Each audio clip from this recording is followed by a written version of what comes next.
और ये लास्ट कार्यक्रम चल रहा है, जिनको नाचना होगा आप वहीं से नाच सकते हैं। ठीक है, भोले बाबा के भक्ति बाराती में कैसे नाचते हैं लोग, हाँ ऐसे ऐसे क्या नाच है वैसे ही। टी गाड़ी लेके पौनी यहाँ से जई हाँ हो मोर डराइवर सजना अब भांग पी के गाड़ी जल चलई हाँ हो मोर डराइवर सजना भांग पी के गाड़ी जल चलई हाँ हो मोर डराइवर सजना गाड़ी लेके पानी यहाँ से जई हाँ हो मोर डराइवर सजना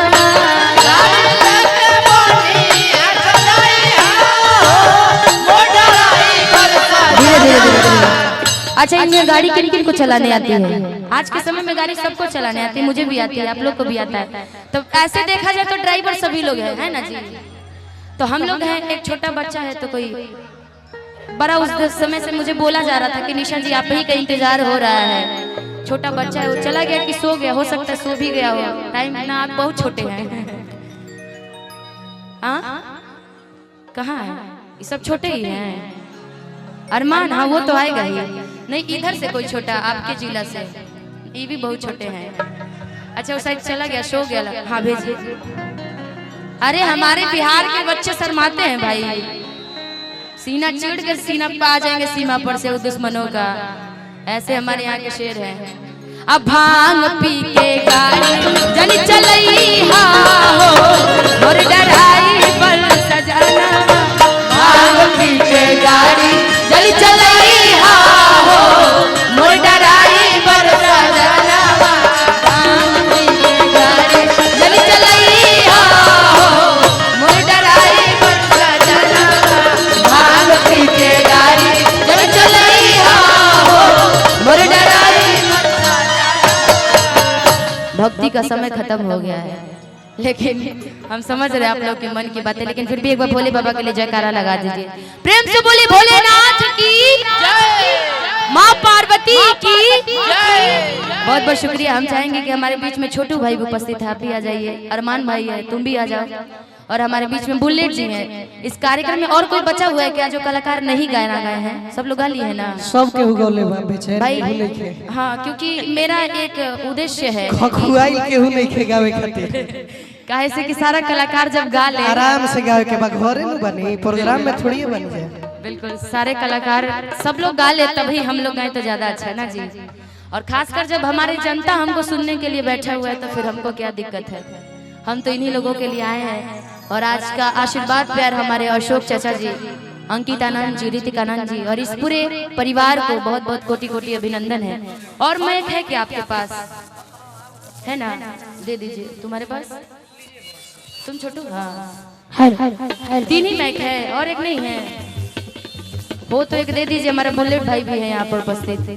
बुलेट बाबा बजे, हाँ, आप स्केल वही रहे दीजिएगा, हेलो छोड़ो पारंपरिक करके ऐसे ही गा लेना। लास्ट कार्यक्रम है, लास्ट हम सब लोग हैं, हम कोई कलाकार नहीं और आप कोई जनता नहीं है, ठीक? समझिए कि आप ही गा रहे हैं और हम इधर से सुन रहे हैं, ठीक है? हम दोनों एक दूसरे बराबर है। कुछ बोलना चाहोगे?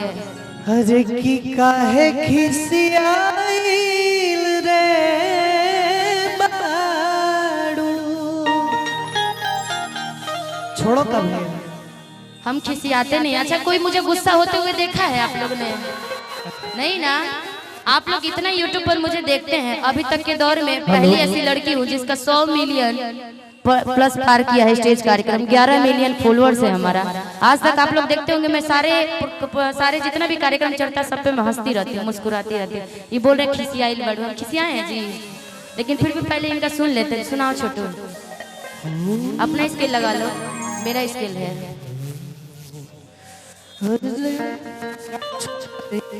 छूट रहा है तुम्हारा माइक, तुम कुछ बोलो, तुम अपने माइक में बोलो। हेलो, तुम ही कुछ बोलो मेरे लिए, बोलो बोलो। बोलता हूँ, नहीं बोलोगे तो हम बोल देंगे फिर। नहीं नहीं, क्यों नहीं, हम बोलेंगे, जरूर बोलेंगे। कि गैला दू बड़ाई आ दू दोबारा आई गई राजाऊ कि गईला दोबारा आई गईला राजाऊ। जब तू पहले मेरे साथ रहते थे, साल भर से दोस्ती हमारी टूटी हुई है, साल भर बाद आया तो देखिए कितना दुबला पतला हो गया ना जी। हाँ छोट लग रहा है, इसको बढ़ना चाहिए और तो छोटा हो गया है दिन पर दिन तुम्हारे लिए।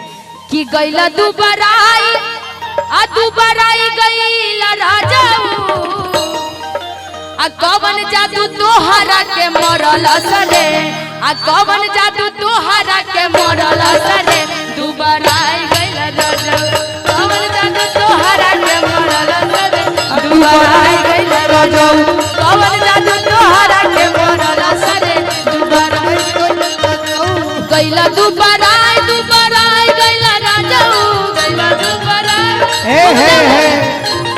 गईला दोबारा आई गईला राजाऊ। तुम्हारा साथ नहीं देगा साउंड भी। कि कौन जादू तोहरा के मरल सरे कौन जादू तोहरा के मरल सरे दोबारा आई गईला राजाऊ कौन हाथ तोहरा के मरल राजाऊ।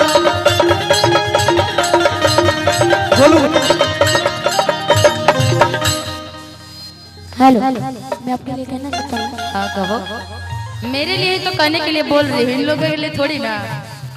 ना चाहता नहीं कि हम नहीं गए। हेलो साउंड बना दीजिए, रुक रहा है दोनों साउंड। ये भी छोड़ रहा है। करो बोलो हेलो हो करिले प्यार कैसे करी इजहार मना को देबू एही से बढ़े न कदम गजबे बनौले बड़े रूप प्रभु जी कितना बड़ा ही वाह वाह वाह श्रीवल्ली। अरे गजबे बनौले बजाई बड़े रूप प्रभु जी कितना बड़ा हमारे हिस्सा हमारे अंकित भैया की तरफ से बहुत बहुत रुपए का पुरस्कार है भाई। यहाँ पे हंसे की पापने ले रहा आज चांद जैसन मुखड़ा तो हर पागल बनाए।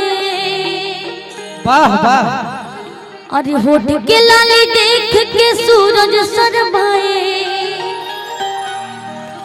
अरे कोरिले प्यार कैसे करी इजहार मना को देबू एही से बढ़े ना कदम गजबे बनौले बड़े रूप प्रभु जी कितना बड़ाई करी गजबे बनौले बड़े रूप प्रभु जी कितना बड़ाई करी। ये मेरे तारीफ में गए हो। पहले तो मैं सोचा कि सत्संग कर रहा है, बाद में समझ आया कि बोला है कि गजबे बनौले बारे रूप भगवान जी कैसे के करी बड़ाई ना, ऐसे कुछ करके था। दीजिएगा मेरा स्पेयर। अरे भाई हेलो और हमारे अंकित आनंद जी की तरफ से सभी कलाकारों को बड़ा आशीर्वाद आया, बहुत बहुत धन्यवाद। कि तुमको चाहा था तुमको चाहेंगे तुमको चाहा था तुमको चाहेंगे वादे जो किए वो निभाएंगे वादे जो किए वो निभाएंगे हर जन्म का जन्म ये तो इंतजार है हमको तुमसे प्यार है हमको तुमसे प्यार है हमको तुमसे प्यार है हमको तुमसे प्यार है। तुमको चाहा था तुमको चाहेंगे तुमको चाहा था तुमको चाहेंगे वादे जो किए वो निभाएंगे वादे जो किए वो निभाएंगे हर जन्म का सनम ये तो